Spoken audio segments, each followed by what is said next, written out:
Boston, the winningest sports city this century. Each championship deriving from a plan.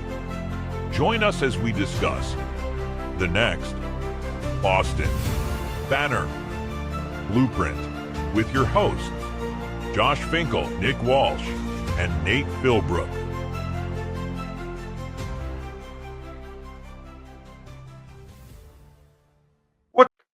What is up, everybody, and welcome back to the Boston Banner Blueprint podcast. It's episode 15, technically 14, but we're rolling with 15. It's a pretty big day for us Patriots fans. We're going to dive into that. But, I mean, just initial quick reactions to today's – there were so many moves today, but specifically Patriots. What were your takeaways, Nate?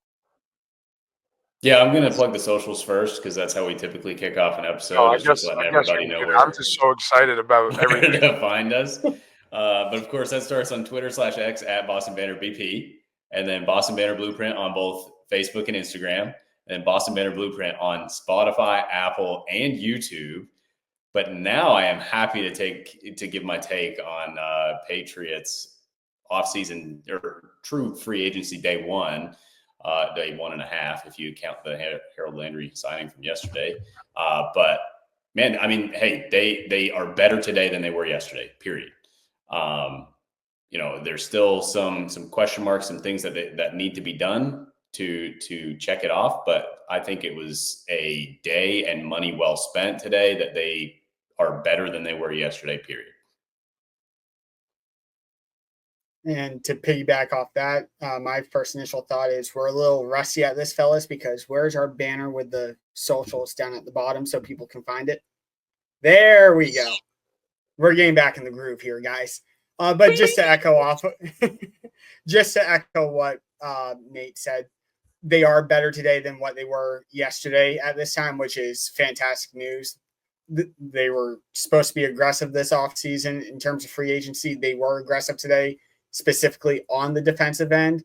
Now, selfishly, I wanted more on the offensive side. Like, I wish they were in on DK. I wish they were more in on offensive linemen. They did get Moses for the right tackle. You still need a left tackle where there isn't that bona fide stud in the draft to get at left tackle. So you really only have Cam Robinson on the market right now. So I wish they were more aggressive there, but I've been saying the last few weeks when we've been talking Patriots, I want them to build through the trenches. And they did that on one half of the line of scrimmage today with Milton Williams and then Landry last night. You're looking at a defensive line right now, if healthy and if it stays the way it is. Landry, Milton Williams, Keon White, and Christian Barmore. I put that up against almost any of the league for a defensive line. So I love that.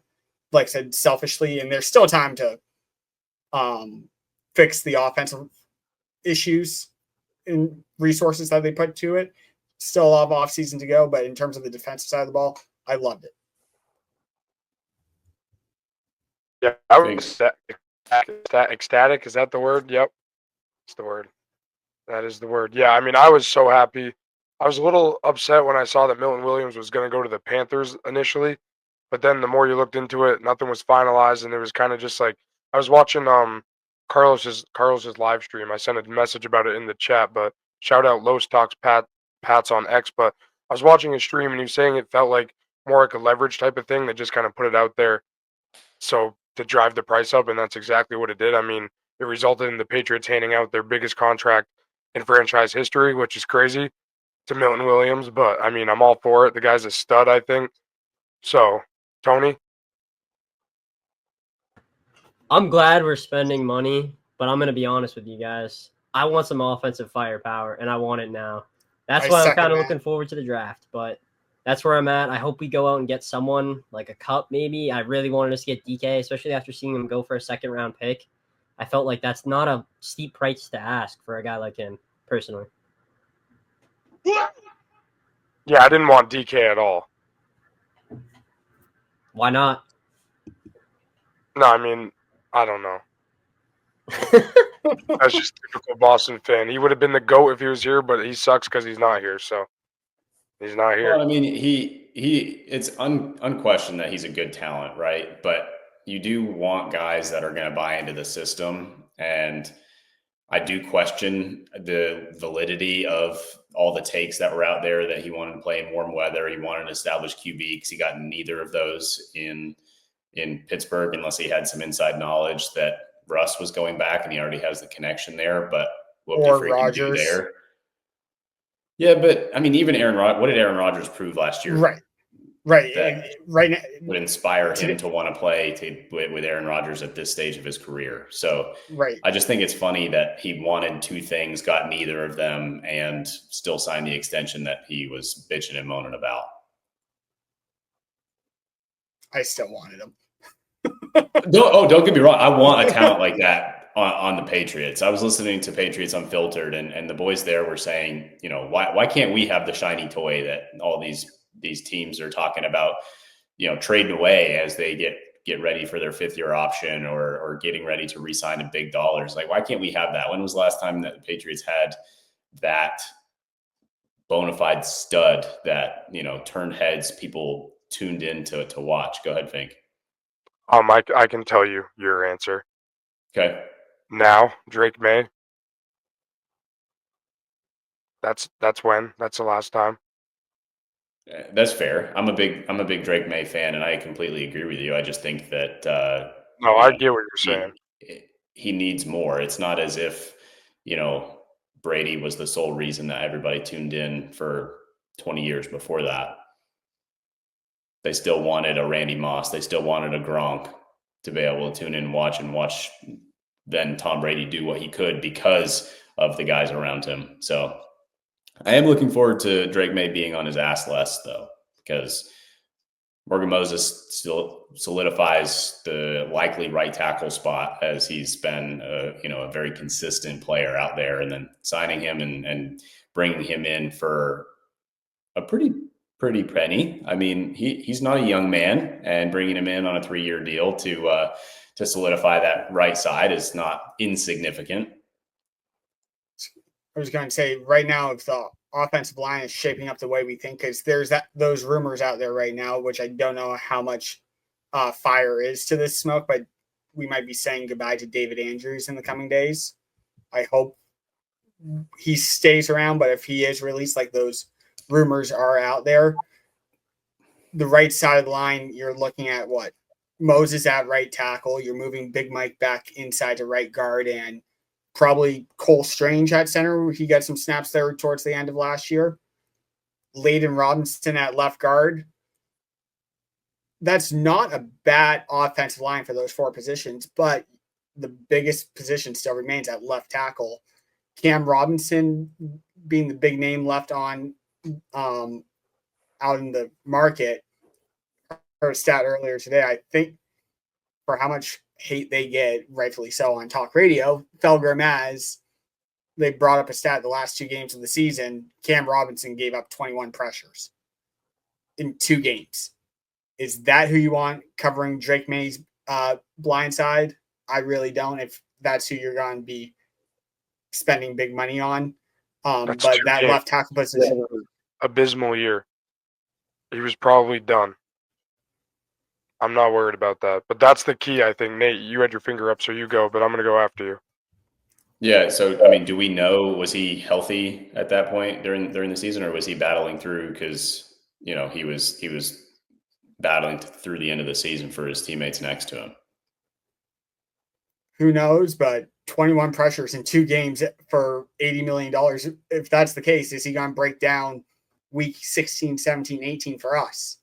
Like, if he's only That's always a risk, though. That's always a risk. Always is it worth what did I'd rather have him for 15 weeks than have nobody there for 18 weeks that plays hard. Like, give me these guys for whatever. Verdarian Lowe was a turnstile last year. Absolutely. What I'm saying is, door, like anyone could have got in there. It's like a local strip club. Okay, last time we did a Patriots talk, you guys were the ones bitching and complaining about how I didn't want Will Campbell, and you guys thought Will Campbell is the answer. Go get freaking Will Campbell at 4 if you. Where the fuck have I said Will Campbell is the answer? His name's not Travis Hunter.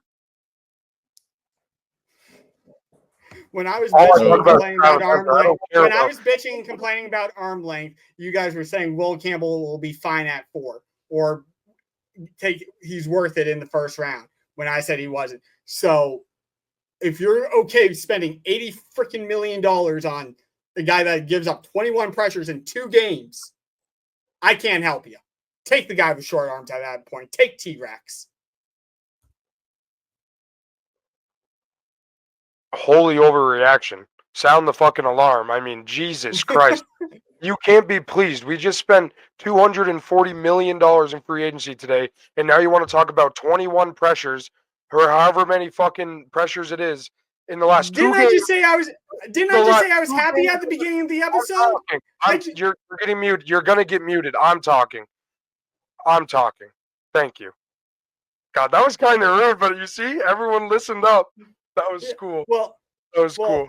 Okay, you go. What I'm saying is Cam Robinson is not worth You're not 80 even million. going to say anything.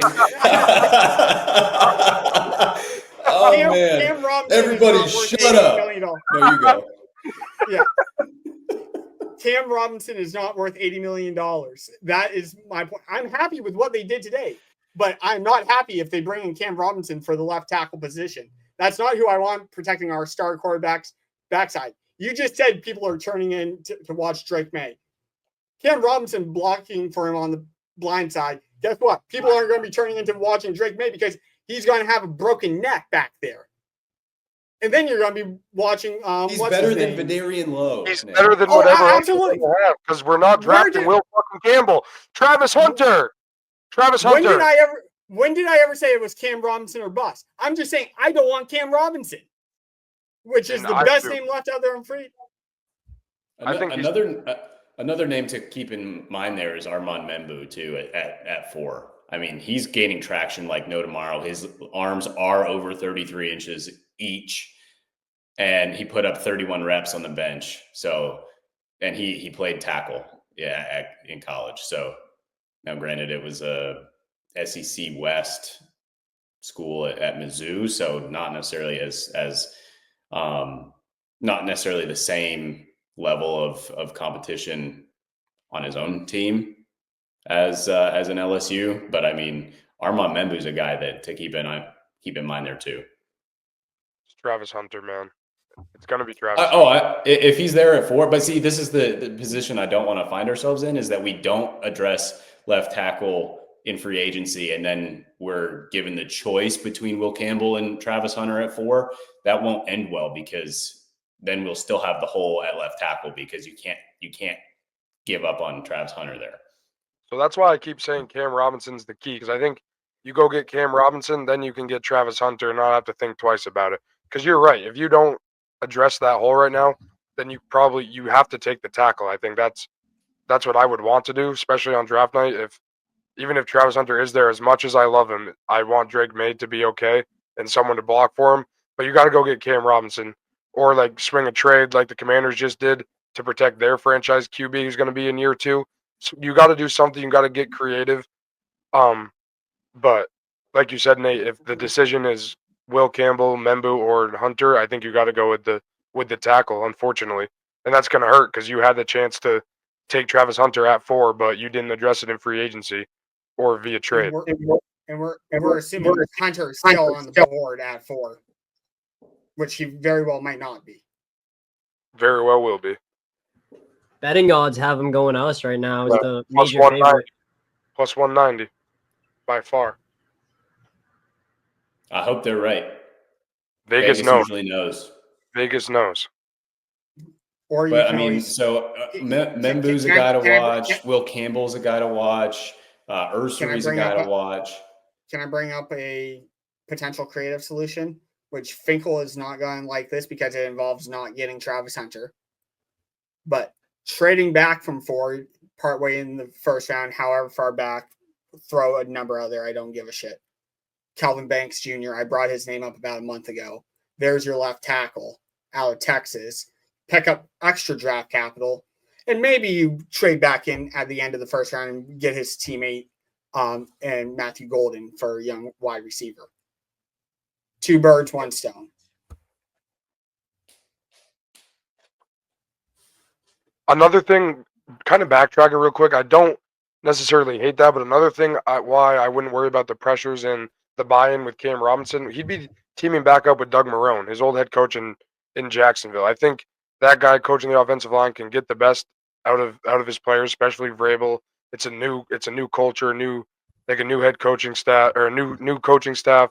I wouldn't worry about all that stuff. I think for me, you got to go out and get Cam Robinson and then draft Travis Hunter and hope he's there. If not, trade back, and then I would go for Tet. I would go for wide receivers early in the draft. Go get Tony said it. You need offensive talent. You need it fast.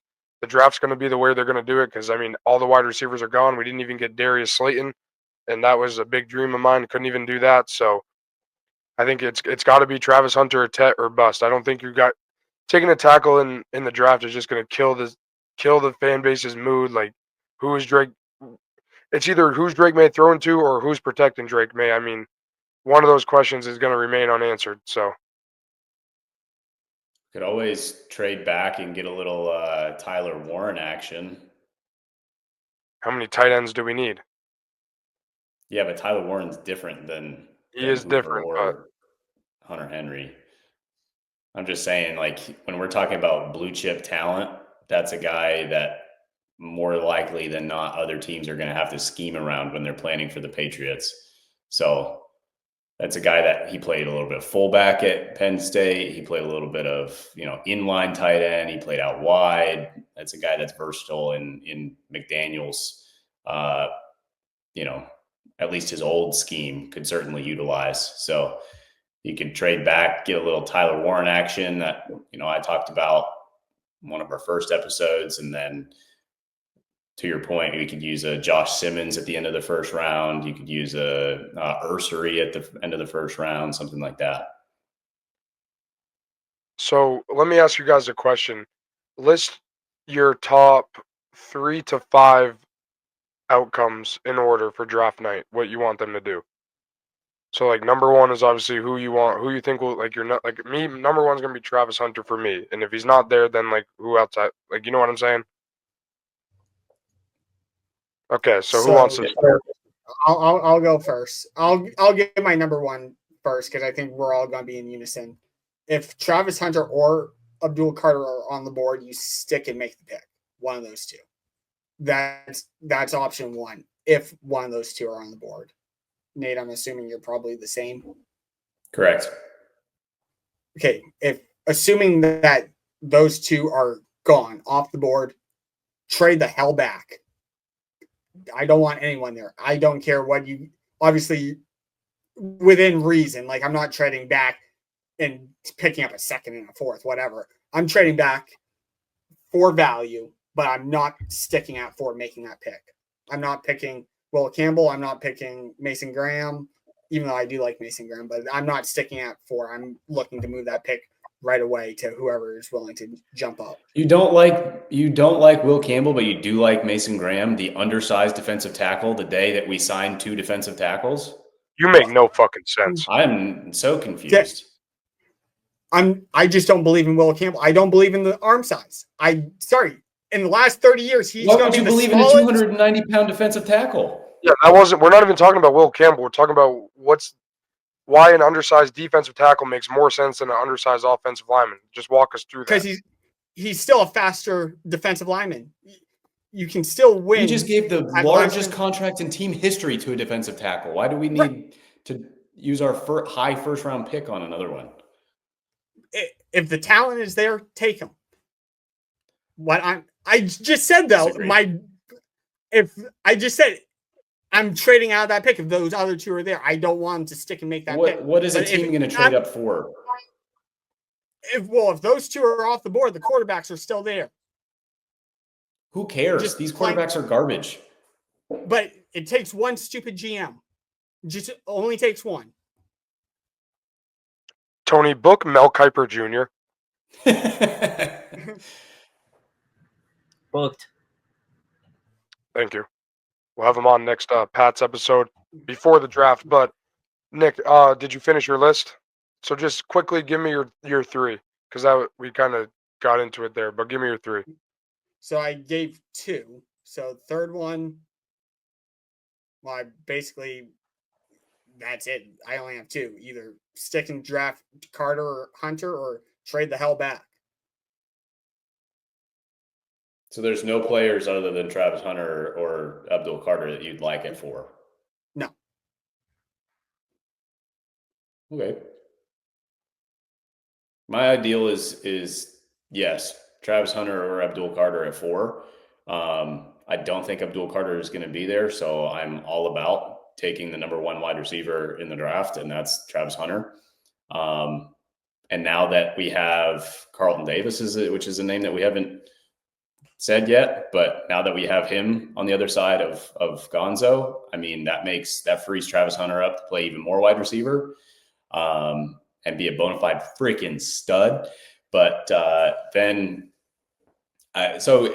whether he's there or not, I still might be in favor of taking a Tet McMillan there. I think that I can't help but look at that guy and all the reporting about him and not see a Mike Evans, a contested catch, big body, ex receiver that apparently he scored the highest on the football IQ test. And he apparently knocked his interview with the Patriots out of the park. And so that's a guy that, from a football IQ standpoint, from a fluidity standpoint, from a contested catch standpoint that you're going to need with a quarterback like Drake May. I think that makes a lot of sense, given Abdul and Travis Hunter aren't there for. Yeah, for me, it's obviously, Abdul Carter is not going to be there at 4. Travis Hunter possibly will be. I'd say it's 50-50 right now. But for me, it's Travis Hunter. That's fair. Who? Hunter. Yeah, Hunter. He will either be there or he won't. Yeah, that's what it's going to be. But Abdul definitely won't be. Like, that's 100% no, I think. But so it's Travis Hunter. I would also take Tet McMillan. I think he's exactly what we need. You talk football IQ. That's a reason you would want Cooper Kupp here, one of the smartest players in the NFL. Sign me up for that aspect of Tet McMillan as well. And then what I would do is I would trade down to the 8 to 12 range based on how you feel the draft is playing. And I would draft Ashton Genty. I'm not taking running back first round. Dime a That's dozen. great. I would take it. I think Can you play the awful take button for yourself? Yeah. That's fair. Yeah, I prefer Omarion Hampton at running back, apples to apples.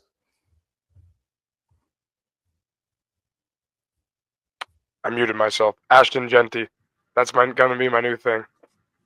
Let me pose you guys with a question amongst yourselves here. Out of the receivers left that we could possibly get in free agency or trade for that's on the trade block, who do you guys want the most? Can I answer that one? Go ahead, Nate.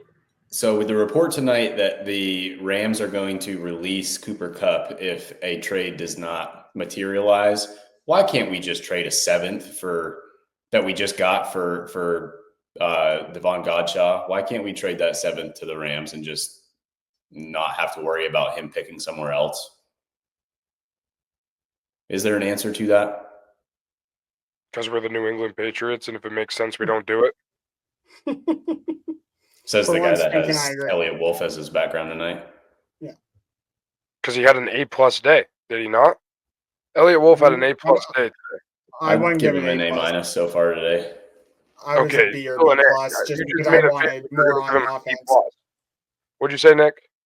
I said because I want more on offense, I was going to go B+ range. B+ if I'm in a good mood. But he pissed me off earlier, so just to spite you, I'm going with a B. Yeah, that's an awful fucking grade. Just like your GPA. That's fine. C's get degrees. Wait, I have a question for you, Nick, and then Tony, I'll answer yours. What is a doctor that finishes last in his class, Nick? Still a doctor. Exactly. Tony, can you ask your question again? Because receiver, I got it. Yeah, for me, it's Cooper Kupp, and then I said it when we had Gillette Nation on AJ Brown. I'm Brandon Ayuk. 4th round pick for Brandon Ayuk. Is awful. Brandon Ayuk is not worth them. If the Niners eat some of the money, sure, but Nick, let Nick get his point out here. Let's hear what he has to say for Ayuk. his argument. Yeah. So 4th round pick for Brandon Ayuk, all things considered, you were heavy in on him last year. You threw the bag at him last year. So if he was worth it last year, I know he's coming off the injury this year. He's probably going to be ready by October.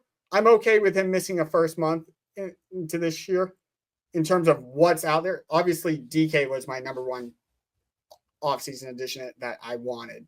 Nate, I see it. I'm just finishing this up. But with what's left out there, I wouldn't mind Cooper Kupp if that's what I'm not going to like turn my nose up on it. I'll be happy. But I'd rather go with the guy.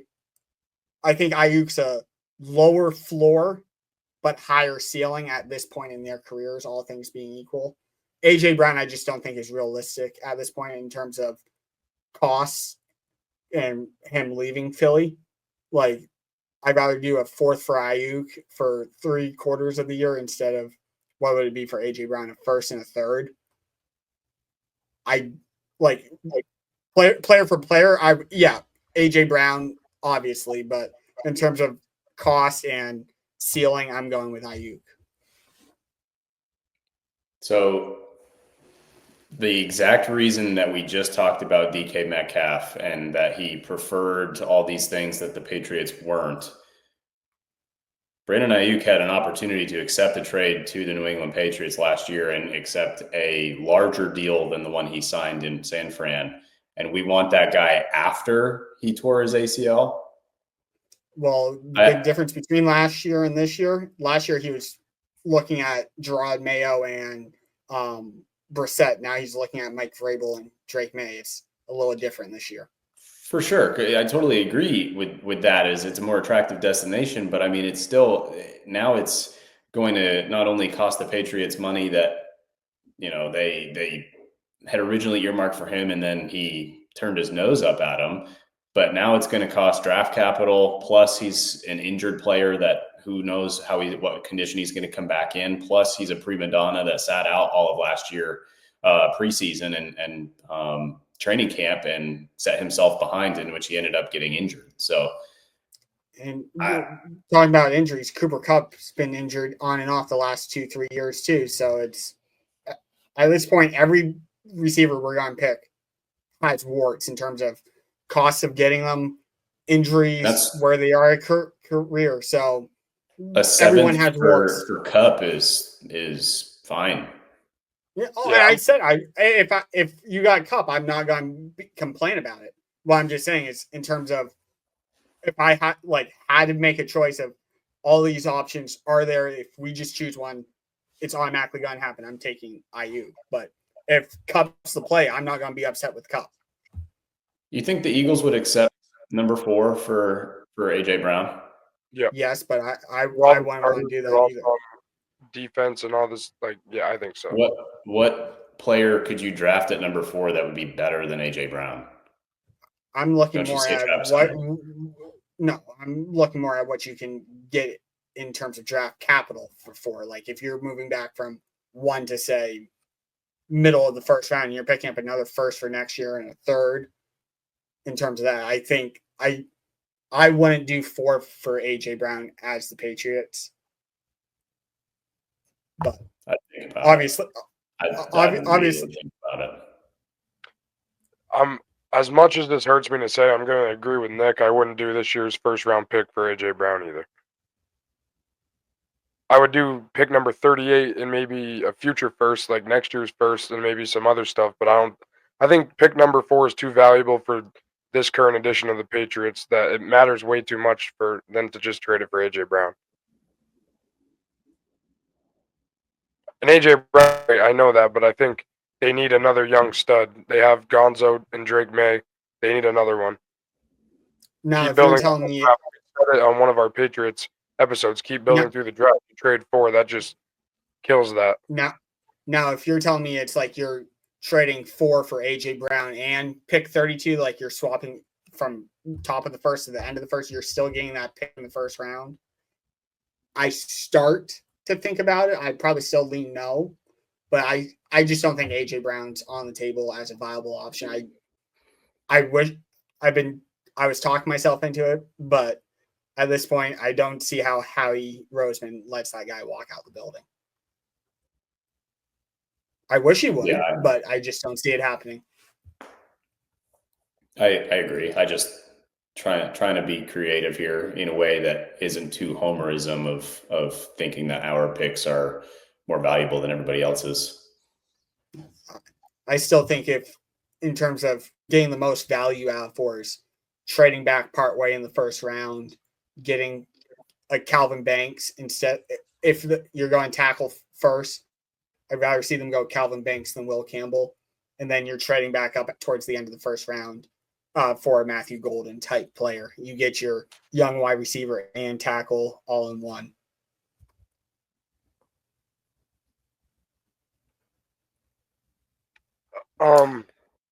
Yeah. I don't know. Travis Hunter. It's going to be Travis Hunter. We got to manifest it. Nate, you and I, we can't take Nick down in Tony's 2 minutes. We got to take him down here. We need Travis Hunter. We all agreed. Plan A was Travis Hunter at 4. We all agreed on that. Well, no, you can't just hop on the boat now, though. Like, that's not even fair.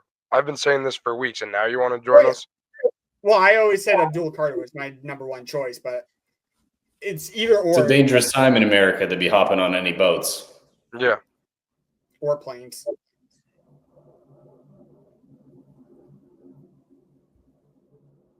So I guess, do you guys want to break down the deals that the Patriots did complete today and stop talking about deals that they can't complete? And give them a grade? I like that idea. I like that too. So this is what the Patriots did last night and into today. So, I mean, I'm going to go top to bottom as I have it written out. Milton Williams, defensive tackle, came over from the Eagles, signed with the Panthers, or reports said he signed with the Panthers, but Elliott Wolf, doing what he does, flipped him, got him to come home, upped his offer, 4 years, $104 million, the biggest deal in Patriots history, $26 million a year. And then they got Carlton Davis, a player I really was excited for. I started seeing more traction on that the last couple of days, so I was excited about that. 3 years, $60 million. Robert Spillane, linebacker, 3 years, $37.5. Harold Landry, edge, $14.5 million. And then one offensive player, Morgan Moses, 3 years, $24 million. But let's go through it and give some grades. Nick, you want to start us? Well, I think I already gave my grade earlier. I said B plus. Realistically, it's B plus. I can't give an A simply because all the talk the last 2 offseason was to weaponize the offense, give weapons in on the offense. They seem to have been out on DK Metcalf. The reports where they didn't even have an offer on the table. Chris Godwin, they couldn't land. It just seems like if that was their number one priority, which all the talk it was, and you can't get it that part done. If you can't get your number one priority done, to me, I don't think that's an A. They had a really great plan B, which is loading up on the defense, which I give them all the credit in the world for. Vrabel said in his opening press conference, or it might have been at the combine, that they're going to have to be ready to pivot if plan A's don't work out. They pivoted pretty damn well today. So I'm not upset at all by today, but I just can't give them an A grade. So I'll give them a B plus. Nate? Yeah, there was one move that we left off there, as it was one of the later breaking news stories of Mac Hollins signing with the Patriots for a 2-year, $8.4 million, I think is what it was at. Woo, I think I just saw 10.5. Oh, max value of 10.4. Sorry. Yeah. Yep. So, is he the weaponize the offense piece? No. Right. But I don't think we should be surprised that this is the approach on day one. I mean, they brought in a defensive minded head coach. That defensive minded head coach brought in a bunch of his guys in terms of coaches, which then brought in a bunch of their guys in Landry and Milton Williams and Carlton Davis. And I like the group that they brought in. They're establishing a culture, right, of Milton Williams is a big big boy in the middle of that defensive line. Then Carlton Davis is that dog on the outside that he brings an edge and a swagger that. No offense to Gonzo, is he's an elite talent. He's just not that shit talker that you normally see as a cornerback one. And now Carlton Davis gets to come in and be cornerback two. So I like that move a lot. Spillane, he tackles literally everybody, and then to match him up with Juwan Bentley coming back from injury, I mean, that's going to be a big addition to the linebacker room. And so, yeah, I mean, I'm a fan of these moves. I don't think that we should necessarily be surprised about any of these moves that came out today. I was surprised that we didn't have a little bit more traction on the offensive side of ball, but it's not over yet. And so there's still trades to be made and signings left to be had, like we talked about with Cam Robinson or somebody along those lines to continue to solidify the team. Yeah, for me, it's an A, simply because it feels like a lot of the weaknesses at the Patriots, aside from the offense, on the defensive side of the ball, feels like the weaknesses that they had have now been fixed. They were awful at stopping the run. I think they were ranked like 24th at stopping the run. They brought in Harold Landry, who's not who he once was as a pass rusher. He had a 4.3% pass rush win rate last year, but he's still a damn good defender when it comes to stopping the run. He was in the top 10 last year. I like Robert Spillane a lot. Mike Vrabel brought him in. Nate? Yeah, sorry to interrupt, but Jamar Chase just posted on his Instagram story a black screen that says "Know Your Worth." So maybe there's some turmoil in Cincinnati that we could interject on. That's a guy I would trade for. Yeah, I think me and Piccolo thought the same thing as the moment you said that. So sign me up. I mean, talk about a guy to maximize Drake May's ability. Sorry for all the people on the YouTube that are watching me actually drool, because my goodness, that would be. This guy is soaking wet right now. But can I just jump on this real quick in terms of all the back and forth we've had today about like Cam Robinson and going back and forth? Can we just say at least our front office is not the Cincinnati Bengals front office? Like, they're so far behind the ball on everything. They could just sign Jamar Chase a year ago to an extension for $35 million. Now it's going to cost 40 to 45. They could have done the same thing with T. Higgins last year for $23 million. Now it's going to cost 35.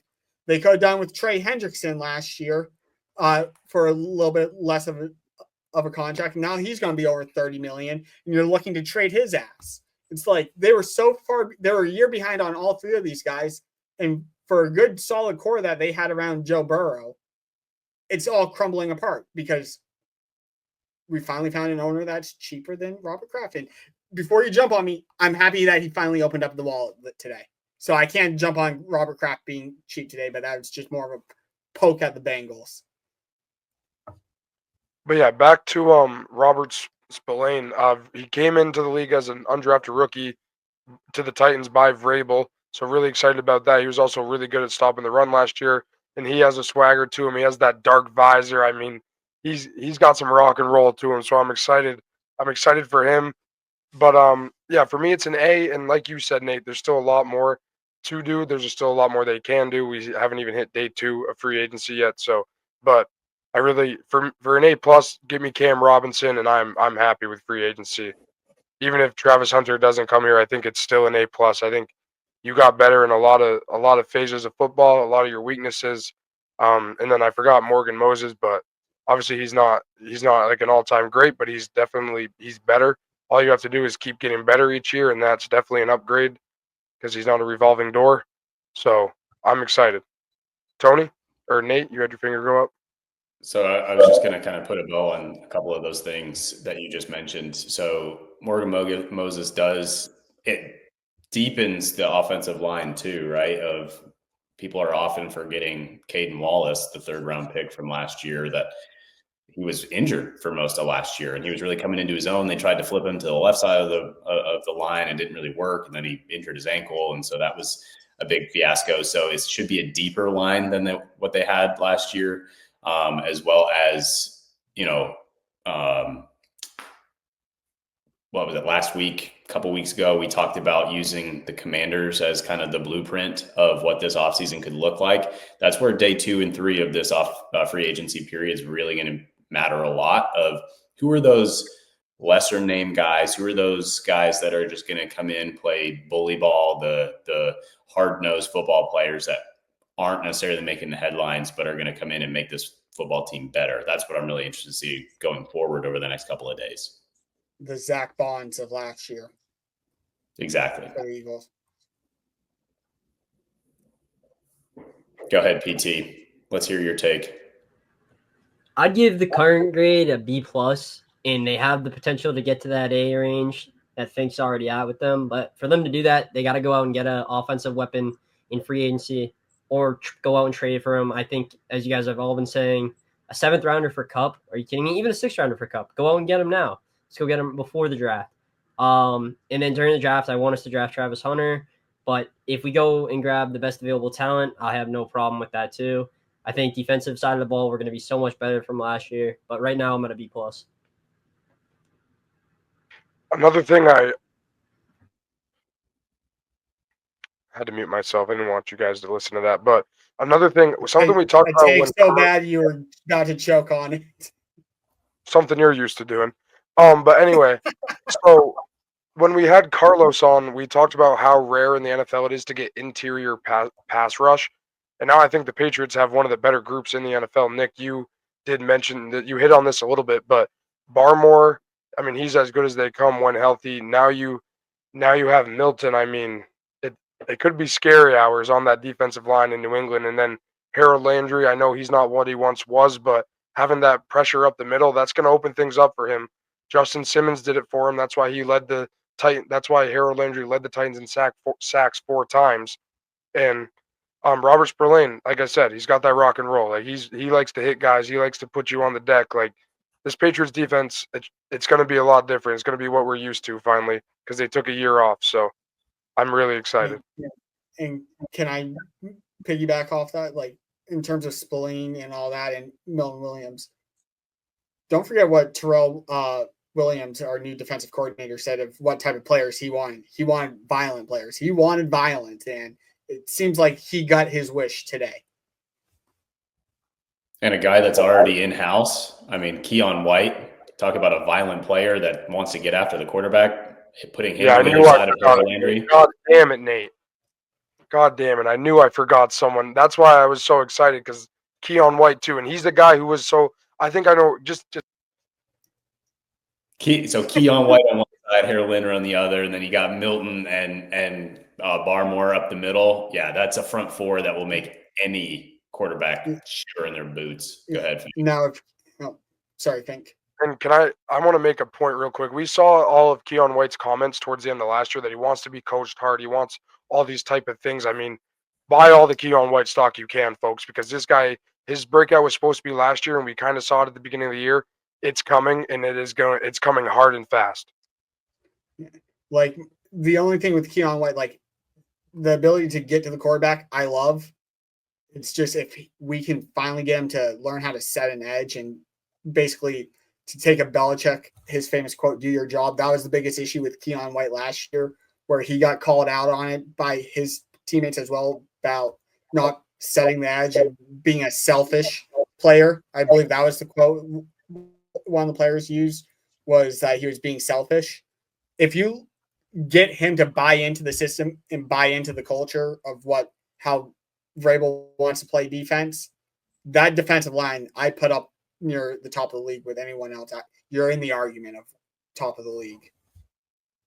Well, here's the other thing too. When you set a defensive end loose and you just let him rush, it then falls on middle linebackers to be able to pick up the slack. And the linebacker room last year was horrendous, particularly once Bentley went down. So that's where you add in a guy like Spillane that then can make Jelani Tavai the backup at best.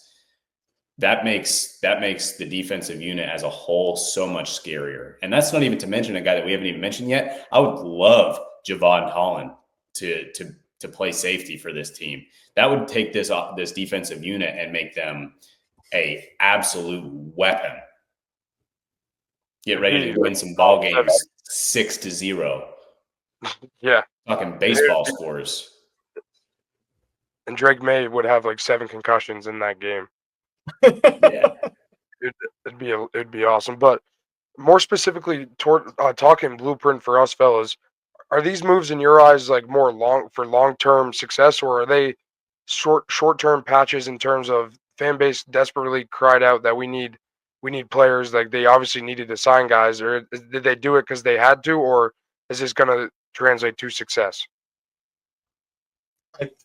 I'll jump on this one first. I think it's a mixture of both, like the Milton signing and all that. I think it's more long term, but guys like Moses is definitely more in the short term window.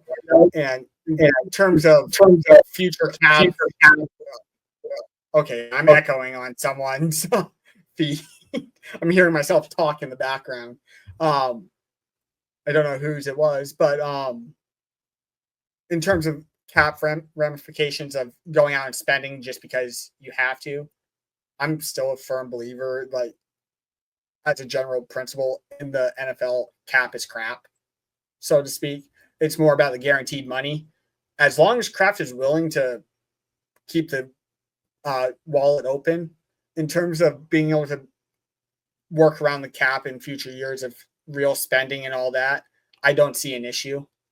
That's where you get the accountants in the room in the front office to crunch the numbers and figure out who are you on restructure, who are you on convert something into a salary, a signing bonus down the road to make the cap work. I'm not worried about the cap. I'm more worried if RKK is going to be this committed to spending next offseason, 2 off seasons down the road. Because I know he said earlier in the offseason that all he asks is they get the cap under control every 3 years. But if he's willing to spend, you can figure out the cap later. And yeah, here's my view on it thus far is it accomplishes the goal that Ethan and I were talking about the last episode of playing competitive football for 60 minutes. Yeah. This team is better than it was yesterday. And I do believe that the way that this is shaping up with this coaching staff, with this buy-in from players, because we were just talking about, right, that Milton Williams had options. He was going to make money wherever he went, and he chose New England. So this is a culture change. This is a shift in mentality when it comes to the Patriots and the Patriot way again. And that's something that we were desperately in favor of. And so that's where I think that whether it is short-term, long-term, whatever, this is setting us up so much better for 2025 and beyond because we're starting to rebuild that Patriot brand. Yeah, for me, I think it's definitely steps in the right direction, and I'm very happy with what they did. I think Nate hit the nail on the head. It's short term, and it is long term. And I think the short term pieces, they had to do it. Like Morgan Moses, yeah, he's 34 years old. He's not going to be here forever, but it's a stopgap. You had to do it. You're going to get someone better in a year or two, and you're going to keep doing that until you are finally back to the Patriots of old. So for me, it's been a total success so far. Even though the offense still is pretty abysmal, maybe just address the offensive line and let Javon Baker, who's been having conversations with Mike Vrabel recently, let Kayshon Boutte go. Maybe just swing a trade for Jacoby Myers and just let Drake May do what Drake May does. I mean, look what he did at UNC. He didn't have much there, and he's Drake May right now. So maybe that's what you do. But I'm excited, and I think it's a smash hit so far. Nate, your finger went up. Yeah, can we also just say like a big piece of the Patriots being better as well is that our opponents are worse, and the New York Jets. Oh man, I love the New York Jets, man. They're so funny. So they brought in such a turnover happy quarterback in Justin Fields that sure he's toolsy as all get out, but I mean, man, the Jets are gonna jet. So that's just gonna I think that is. The Patriots jumped in the AFC East today into and who knows what happens in Miami, right? I mean that team is one diva away from a fire sale and an absolute implosion. So, we could be talking and making some noise here. I could be talking myself into it, but I think that today was a big day for Patriot Nation. I think for me, the Patriots are like a solid B grade draft and a wide receiver away from being the second best team in the AFC. In the Yeah, AFC, that's hot. AFC That's a East, hot. East. Okay. East. I was about to say, Jesus. And it could, honestly, they could be number one. I mean, I know the Bills have Josh Allen, but it pretty much is just Josh Allen.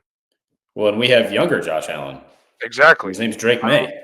You get a wide receiver and you nail the draft, which is going to be extremely difficult for the New England Patriots. There's no reason they couldn't compete next year and potentially have a playoff game. Yep. Am I wrong? Uh-oh. It's time, It's Fink. time for the 2 minutes, boys. Last week, You got Nate this. got on the board with the Fitzgerald. Fink was pretty mad. He's been talking about it today, how he got the full name, so he should have got the point. But, it's my game, so he's not getting the point for that. I know we've talked about McDonald's on this before with Nate liking the Filet-O-Fish theme song.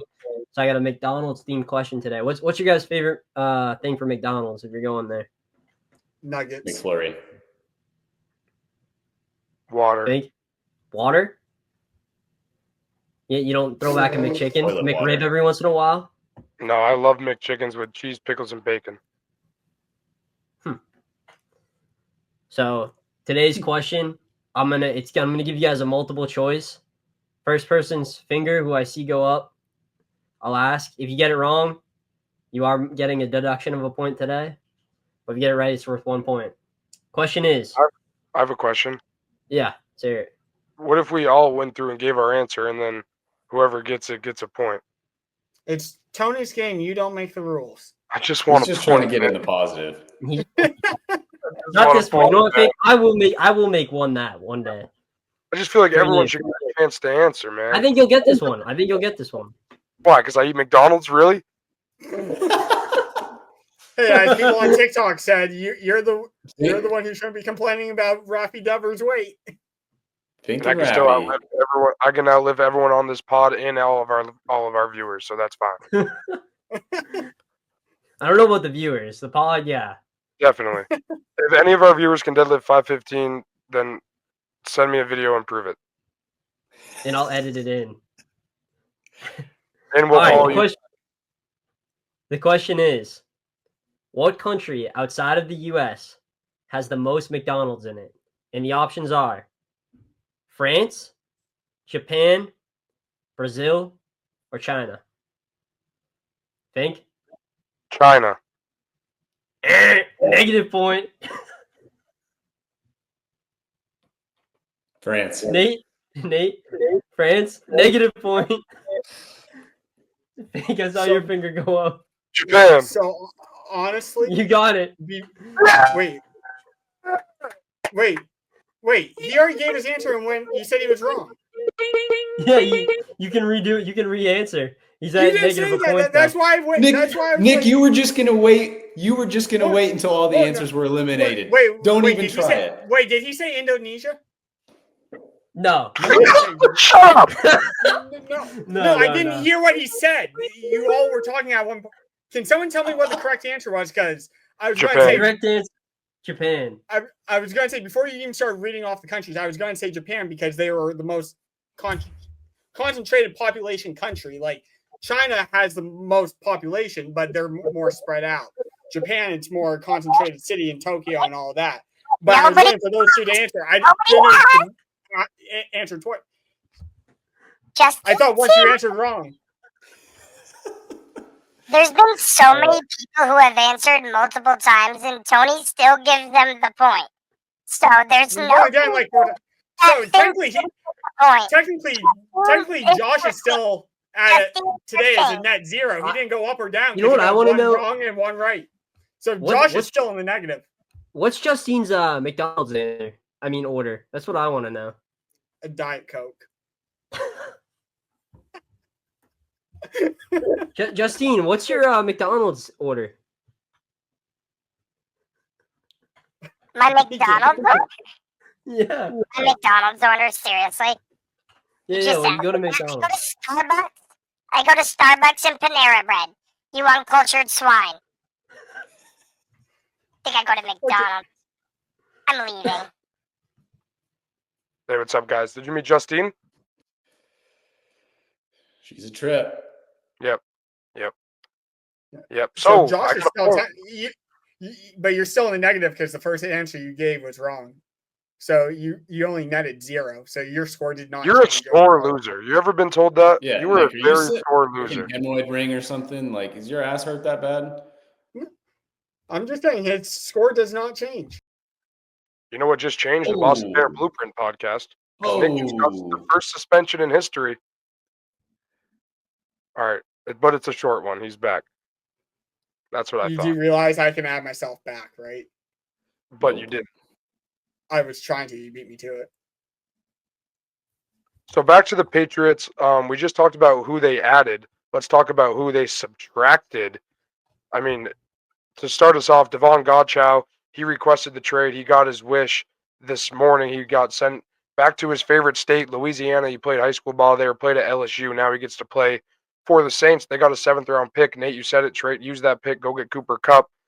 They also lost Chuck Okorafor. That was earlier news. We all knew that was coming, but he got released after quitting on the team. They also released Sion Takitaki after bringing him in last offseason. That never really panned out. He missed the first couple weeks, came back, and I mean, he played football for us. So, yeah, that's all that they've really lost. They also re-signed Austin Hooper. We didn't talk about that, but I'm really excited for that. He was a really good safety blanket along with Hunter for May, so happy to have him back. But yeah, that's the three people the Patriots lost. Whole lot of nothing. Yep. Particularly on Taki. I mean, Elliott has already said this offseason that he really wanted to focus in on getting better intel on players that they were potentially bringing in, because that was a perfect example of they did not have very good intel on Sione Takitaki and his injury from last season. So him coming in and being a big old nothing burger is exactly why that's so important. Yeah, and you said that in terms of not knowing who you're bringing. You could say the same thing about Okafor, where if there wasn't any signs that he was going to quit on the team 12 minutes into the season, or 12 snaps. Was it 12 snaps? It was. He didn't even make it out of the first quarter. Out of the first quarter of week 1. So, that falls on Elliott, more so than the coaching staff. I can't blame that one on Gerard Mayo. That's more on Wolf of not knowing who to bring in. So if they're utilizing that intel this year, which it by far looks like it, this could be Vrabel and Stretch coming in with outside voices making the decisions too. It just feels different this year in terms of how they're going about their business, which I like. More on the defensive end, obviously, as we've hammered home. But if they can translate that to the offensive side of the ball, now you're cooking.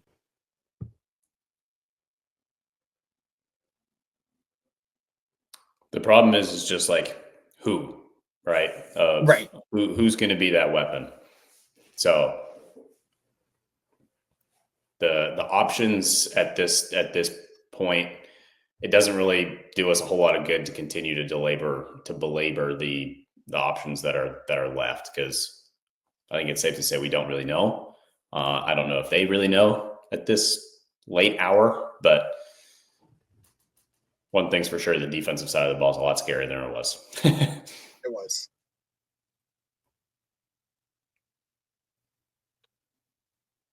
Yeah, man, they need some wide receivers. But I think they can do it in the NFL draft. You mean the one that the Boston Banner Blueprint boys are going to be live for on Twitter? With a very special guest, actually. We're not going to reveal who that is because there might be a couple. But yeah, on draft night for the first round, and if it goes well, we're going to go live. So make sure on Twitter, we'll have details that come out for that. But rumor is Mel Kiper Jr. might be making his first Boston Banner Blueprint appearance on that live stream. We're not sure yet. Tony's doing what he can. But for me, I think Matthew Golden, maybe late in the first round or with pick 38, is maybe the answer. But I think Travis Hunter's the guy. I don't know if you guys have heard me talk about him, but I think it's definitely Travis Hunter. I think he's just going to save the franchise. But a couple other names I wouldn't mind the Patriots drafting, in all seriousness. Luther Burden III from Mizzou, Matthew Golden, and then I really, really like Jalen Noel and Jaden Higgins from Iowa State. He's 6'4", 215. He's a big boy. He's Higgins. We asked for Higgins. Like, there you go. You got a Higgins. Just give him number whatever T. Higgins wears, and we're fine. Right? Makes sense to me.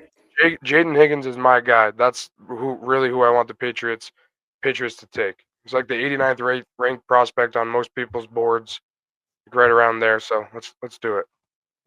He graded out pretty well at the combine. From everything that Lazar and Barth were talking about on Catch 22, like they're both really, really big fans of both of those guys. And then Xavier Respedito out of the U. That's a guy that Restrepo. Yes, that's it. Thank you. Respetito. I like him. Yes, I like him to come in and make an immediate difference too out of that slot if they're not able to get a guy like Jacoby Myers or something like that from an established standpoint. But that's a guy that I think that there are playmakers to be had in days 2 and 3 of the draft this year, whereas last year it was much more of a coin flip. I think so too. There's a lot of names to be excited about and a lot of names that will probably be there when the Patriots are up to pick. But Jaden Higgins, I mean, 6'4", 215, and say they trade down a little bit in the first round and take Tet, he's another 6'4", 6'5". Like, that's a lot of size all of a sudden on the outside. And then you have speed with Pop underneath. You have Booty. You still have Kendrick Bourne unless they move off him. Like that. Then all of a sudden wide receivers are somewhat of a strength. And, like, I don't know. There's so many unknowns. Matt Collins, man. I can't wait to see him walk into Gillette Stadium barefoot. Everybody wanted DK and how ripped he is. Well, Matt Collins rivals DK. Dude's freaking huge. Yeah.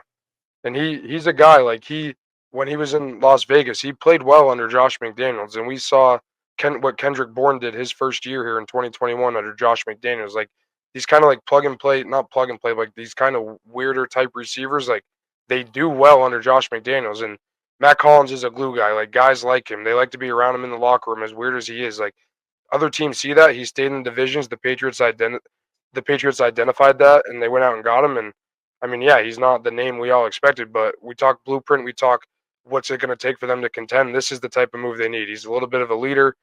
He's a Josh McDaniels guy. He knows Josh McDaniels when no one else really does. So it's a perfect signing as well in my book.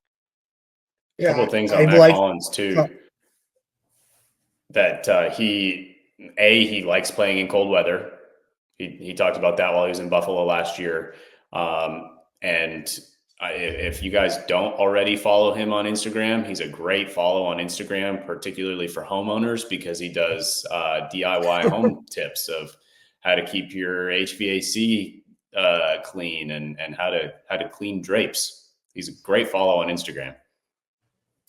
And what I liked about Matt Collins, I like the move if he's your number 3, number 4 receiver. I just don't want this to be their number 1 offensive weapon acquisition this offseason, which I don't think he will be.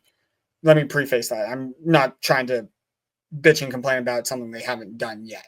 But in a vacuum, I like the player. I like the move. I just need more, basically. More will come.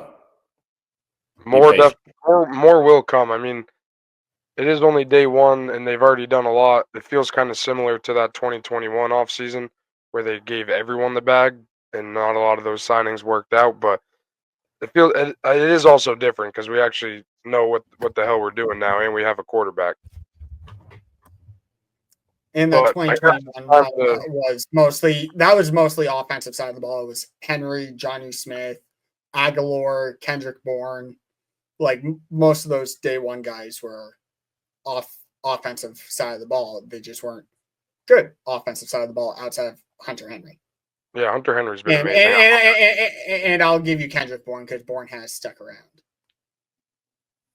My last thing on the Patriots before we move on to some other news in the New England sports arena is, the signing of Josh Dobbs to be the backup quarterback almost yells to me that they're going to be moving on from Joe Milton.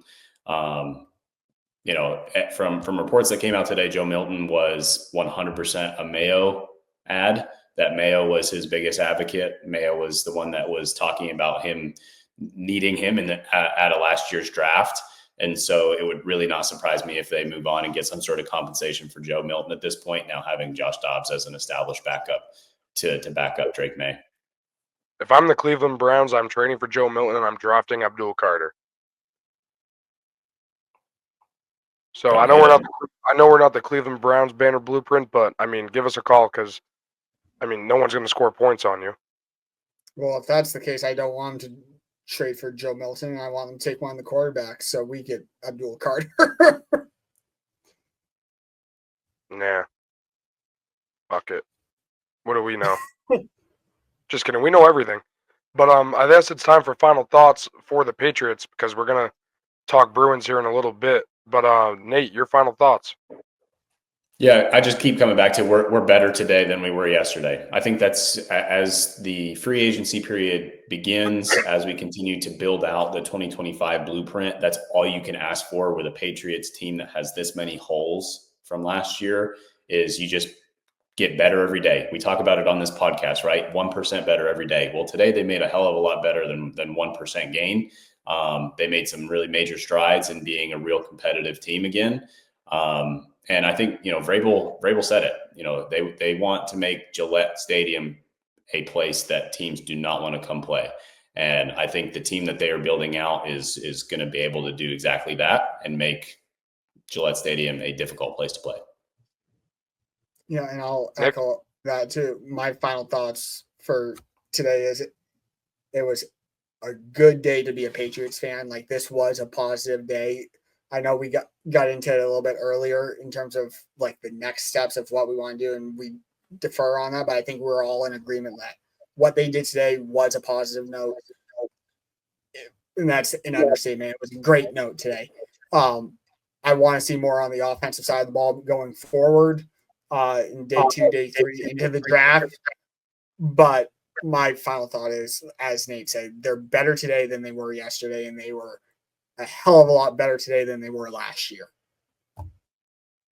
Which I know the bar wasn't set too high because of that, but they're better today, and I'm excited for this fall to come around in week 1. My final thought is that I want to see Milton Williams develop into a 3 or 4 down player for the Patriots.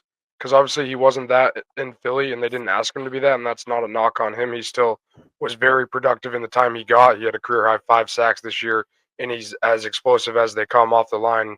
Like I say, Spillane's got rock and roll. This guy does too. But, I mean, and there's no better place for that to happen than, I mean, maybe Philadelphia, but there's so much depth there. Then New England. You have Mike Vrabel, defensive-minded head coach, and you have Terrell Williams, who was one of the better defensive line coaches in the league, and now he's your defensive coordinator. So I just want to see Milton Williams develop, and that's my final thought. So we just wrapped up our Patriots talk for the evening, and now it's time to transition into what the Boston Bruins did over their trade deadline. I know we're a few days behind, but Nate and Nick, let's just jump right into it, and let's go over these moves because there was a ton of them. A ton of them there was, and some notable names that we had already touched upon, on their way out of Boston. So just to kind of give you a quick synopsis of players and picks that were on the way out. Of course, that was headlined by our captain, Brad Marchand. Carlo went to Toronto, Coyle to Colorado. Trent Frederick got sent out a little earlier in the week. Jones, Brazeau, and then Mark McLaughlin from the Providence roster, as well as a 26 4th-round pick and a 26 5th-round pick.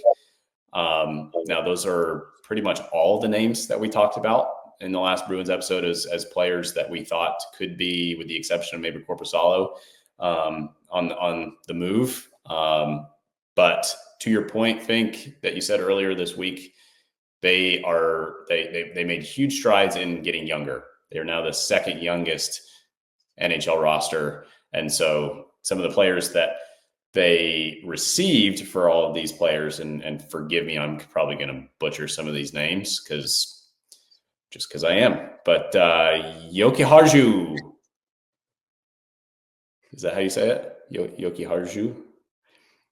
I'm not even going to attempt it. Yep. Big defenseman, as well as Minton from the Maple Leafs. That was a prospect that they were really high on. He's 19 years old and already played NHL games, so that's a guy to immediately watch. As well as Casey Middlestat, that he immediately came over and started making a difference. Right. You have Zellers, which if you haven't watched the Zellers highlights of him going and scoring goals for Green Bay, my goodness, go do that. Zellers is looking like a really fun prospect to watch.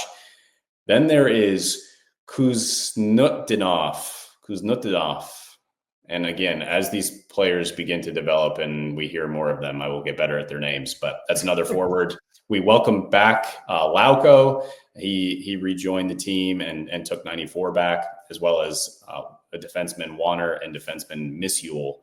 So bunch of players, bunch of really difficult names to say. But then we also got a 2025 first round pick, 2 2025 second round picks, a 2026 sixth, and then a 27 second or 28 first conditional pick for Brad Marchand from the Florida Panthers. So a lot of moves. A lot of them came really, really late in the trade deadline season. On the last day, last hour, last minutes of the trade deadline, it seems as though they were in that phone queue to NHL headquarters, which is apparently on freaking dial-up or something, because it took forever for all of the moves to come out.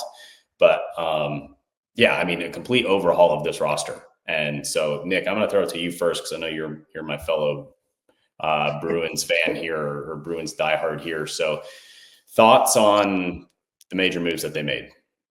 So I got two major thoughts that I want to get out, and the first one, I did not think the Jacobs family had the stones to do this.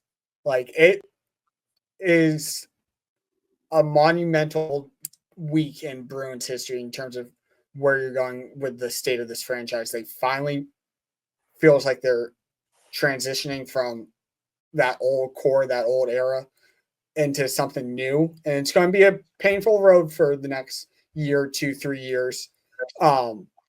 I did not think the Jacobs would ever bring themselves to that point.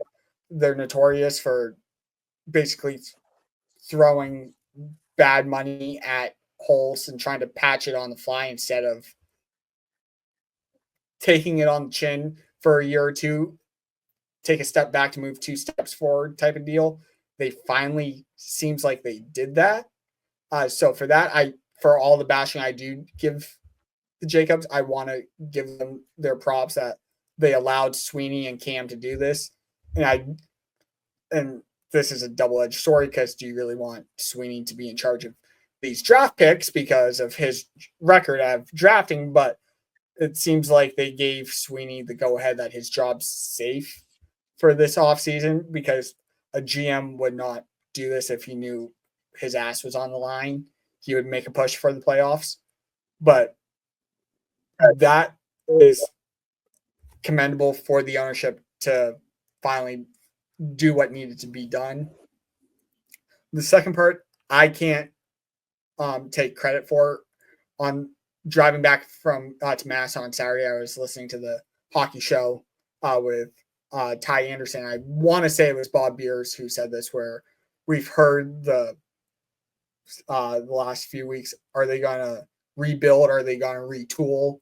Well, it's not necessarily a rebuild, because you still have guys like Swayman, Pastrnak, McAvoy, cornerstone players where you're never truly going to go to the bottom of the league and rebuild. But it was more of a retool. It was more than a retool, because you got rid of some key players and thought maybe 1 or 2 of those guys were coming out the door, not all of them. So the term that they used was rehab. It wasn't it was more than a retool, but not a full rebuild. It was more of a rehab. And I thought that was the perfect way to put it. Like, they were aggressive in the sense of doing what needs to be done and moving forward, but also keeping those foundational pieces that you've identified in Swayman, McAvoy, Pasternak and to see where you go from there. Yeah, for me, I was excited because they got younger. They got more exciting. We talked about how they lack prospect depth. They lack guys that give them a punch like that you can get excited about coming up. They reversed that. Will Zellers is as exciting as they come. I mean, the guy's got 34 goals in whatever league he's playing in. He's a young stud. And I can't talk too much in depth about all the moves they did make, but they got some first round picks, and like you said, Nick, I don't love Don Sweeney being in charge of them because he hasn't hit on any draft picks, it feels like. But I mean, for the rebuild, they definitely they took a good first step. They got some picks, got a lot of picks, and they got younger, second youngest roster in the league. So I'm excited about that. Yeah, the one thing about, not necessarily tanking, right? As we already talked about, the team was too good to start this year to truly tank. But these are the moves that were necessary in order to speed that rebuild, rehab, whatever you want to call it, process up. Because if you continue to belabor the point and continue to drag your feet on moving on from the players that you really wish you could keep, but just not in position to, you're just delaying the inevitable. And so, to your point, they took it on the chin. They did what they had to do for the really the best of the Boston Bruins. And I think they did right by the players that they ended up trading away, right? I mean, Charlie Coyle went to a great situation in Colorado, and he's there for not only this year but next year. You sent your captain Brad Marchand to the Florida Panthers that have been in the Stanley Cup final 2 of the last 3 years. So, not only that, they've been basically your daddy the last 2 years too. They've been your nemesis, and just like we've been Toronto's daddy for a decade, and you sent Carlo there. You sent Marchand to probably the one team that everyone hates in this city for the time being. Yeah, and so transitioning to that is first and foremost, I mean, Brad Marchand, 16-year career with the Bruins. It was very coincidental that the day that he ended up getting traded, I actually met the equipment manager that gave him number 63. That's a little teaser for a guest that we'll have on our podcast very soon. But that was, watching him exit, watching his interview today from his first Florida presser it was a tough watch. He was clearly emotional about no longer being a Bruin. And he was excited about getting back to Boston, even though he's not going to play tomorrow night against the Bruins as the Panthers are in Boston. He is there. He's excited to see a bunch of the guys and actually be able to give them a farewell because they were on the road when he got traded. So that was tough. But one thing that I did want to bring up is there was a recent interview of Charlie Moore, Mad Fisherman from Essen, who is the executive producer. Yeah. So he was on, he gave an interview, and he is the executive producer of Behind the Beat. So the TV series that follows all things Boston Bruins behind the scenes, right? And he was actually a little outspoken almost of what I'll say is about how passionate he was about moving on from Marchand and how it was obviously the right thing to do in terms of the Bruins moving on and changing the culture that had been created in that locker room. So I just thought that was really interesting coming from a guy that is a diehard Bruins fan to be so charismatically willing to move on from the captain. Yeah, and you saw it a lot on Twitter, the outrage of fans, and I get the emotions and the sentiment. He's been here for 16 years. The epitome of what you want a Bruin to be. Like, he was a dirt dog. He was a rat, but he was our rat. He came up as a second round pick, fourth line guy to start. And if you go back to his rookie year or when they drafted him, I can guarantee you none of them saw or would have predicted how his career turned out in terms of he's going to be a future Hall of Famer. He's going to have his number in the rafters one day. No one saw that coming. And that's what made him so much. He wasn't a, sorry. Sorry, not to cut you off there, but we do have a little bit of breaking NFL news as Kyle Juszczyk was just released from the 49ers. And we know how much Josh McDaniels loves his his fullback. So there really isn't a better one in the league than Kyle Juszczyk. So just wanted to throw that in there, as I know we're talking Bruins right now, but that was breaking news out of the NFL. Okay, so we'll see that's that awesome. in coming days. But in terms of Marchand, future Hall of Famer, future 63 will not be worn again. I can rest assure you that for the Boston Bruins. But like, I get the emotion, I get the sentiment, but when you take the name and the face off the player and just look at it on paper, he's a 37-year-old, surgery on both of his hips. In your 2 to 3 years, if all goes perfectly from getting back into true contention for a banner, and his contract was up, it was 100% the right move. We can argue about the return, if it was enough, if it wasn't. I personally think it was. The injury took down his price. And we said on our last Bruins episode, would have I done it for a second round pick? I said yes. You guys, if I recall, were not sold on it. So they did for a future second that could turn into a first. So I like the return. I understand if others don't. If you thought he got more, you should have got more. If he was healthy, I think he would have. But take the emotion and the sentiment out of it. I don't see how you can be angry at this trade. You can be angry at the situation of why we're in this position where we had to do it. But the trade in a vacuum, I applaud Don Sweeney and the Jacobs family for finally basically moving on and doing what had to be done. Yeah, and not to take up too much time on the airways, because we did want to keep this Bruins segment somewhat short, but I was not necessarily in favor of moving on from Marchand if he was one of the only players that got moved on from, right? If we were looking at a high second or a late first for a healthy Marchand and he was one of the only players that actually got shipped out of town, I was absolutely not in favor of that.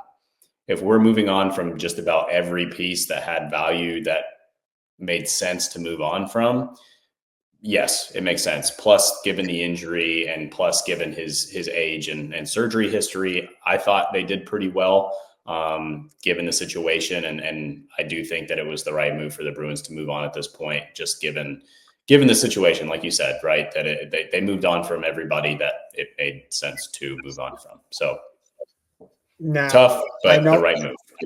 Now, to do a little, what do you want? Tribute to Brad Marchand. I'm going to throw you two guys into the fire here without any pre-warning. I know I said I wasn't going to do a Walsh's Vault, and I'm not doing a Walsh's Vault, but I'm going to see if you guys can come down your own memory lane. If you can pick out one Brad Marchand moment that you'll remember the most out of the last 16 years, what is it? Because I know my answer, but I want to know your answers. And PT, you can jump in on this too, if you have one. Nate, you take it. Yeah, unfortunately, the first one that comes to mind is the missed breakaway goal against Florida. You know, that was an absolute heartbreaker. That just given that he ended up going to Florida, like that's probably more prevalent in my mind. But you're right; you kind of hit me on a blind spot there because I wasn't completely ready for that question. But that was the first one that came to my mind was the missed breakaway against Florida in the playoffs. And I'm the negative one. Jesus. I know. Fink, do you have one? Yeah, I do, and I'm gonna play it for you. Actually, you ready? If it's black and yellow, I swear to God. He's big into poetry. Loves poetry, Shakespeare, reading, writing. He's in poetry clubs. Poetry. No. So. Tell us something about your brother we don't. Yeah, that was my favorite Brad Marchand moment when they asked what hobbies he has, and they were told that he likes poetry. So, mine, I think I know you're on the younger side, so I don't know if you're watching this live. Nate, I'm not going out you in terms of when I knew you started to get into hockey. So I know 2011 is a little bit before your time, but I'm going back to Game 3 of the Stanley Cup Finals in 2011. I think I stop in my tracks anytime I see this highlight come across my phone. They were down 2-0. It was without a doubt a must-win game because you're going to go down 3-0 if you didn't. Nathan Horton gets blindside taken out, cheap shot by Aaron Rome in the first period, and there was just a weird mood in the first period due to that because you just lost your up to that point your MVP of the postseason in Nathan Horton. Second period starts, they get 2 quick goals, and they're up 2-0. Vancouver goes to the power play. You're on the penalty kill, and the puck's in the center ice. Marchand stick checks, picks the puck up, and he self passes it off the board at center ice, blows by the defense, and circles in for basically a breakaway from the side. And he gets Luongo lunging, and he has a wide open net and just snipes it top shelf to go up 3-0. I think that is by far if one play could define Brad Marchand, it was that. It was his defense, his special teams, his creativity with the puck, his speed, and just beating at the time a good goaltender. And they don't win the cup without Brad Marchand in that series. I can name 4 goals from Game 3 on. That one, Game 6 when they were down 3-2, he beats Luongo top shelf early in the first period for the first goal of the game. He of course has 2 goals in Game 7 along with Patrice Bergeron. So he had 4 goals in the final 4 games of your Stanley Cup run.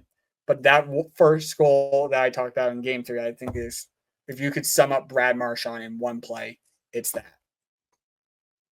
And I think can I just add real quick too that I love the season that he started licking people.